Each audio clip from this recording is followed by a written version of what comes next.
भस्म कभी भी भगवान भोलेनाथ के ऊपर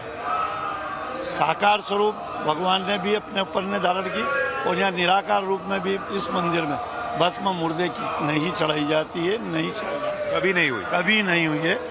ये तो जो बहुत बड़ा भ्रम लोगों के अंदर जो पैदा है, मैं आपके चैनल के माध्यम से आज अच्छा योग है, ये मैं कहना चाहूँगा भक्तों से कि यहाँ भगवान महाकाल को किसी प्रकार के मुर्दे की भस्म नहीं चढ़ाई जाती है। केवल यहाँ शुद्ध कंडे होते हैं, उसकी 5 कंडों की भस्म बनाई जाती है और वही मंत्रों से चढ़ाई जाती है। हाँ, ये जरूर है कि ये भस्म चढ़ाने का जो विधान चला,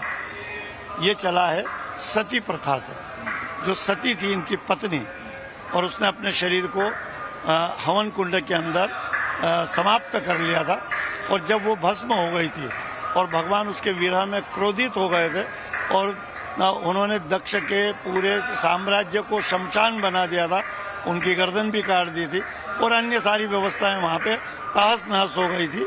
और जब वो भोलेनाथ वहाँ जब गए और उस कुंड में से सती का जो शव था उसको जब उठाया उन्होंने और अपने शरीर पे लगाया, तो वो जो भस्म है वो भस्म भगवान पे लगी है, इसलिए भस्म प्रतीकात्मक भगवान पे चढ़ाई जाती। जब क्रोध में थे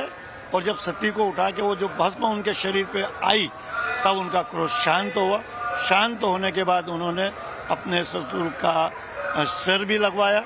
और पुनः दक्ष के राज को साम्राज्य को स्वर्ग बनाया, और भगवान सती को लेके वहाँ से चले हैं, जिसके जो शक्तिपीठ 52 जगह शक्तिपीठ बनी है वो उसी के अंगों से बनी है, इसलिए भगवान पे भस्म चढ़ाने का विधान है। देखिए, ये बहुत अहम जानकारी आप दे रहे हैं कि एक तो यहाँ पर जो लोगों का भ्रम है कि मुर्दे के भस्म जो है वो महाकाल पर चढ़ता है, ये नहीं है। वहाँ कंडे जो हैं उसका भस्म चढ़ता है, और वो भस्म क्यों चढ़ता है उसके बारे में भी पुजारी जी ने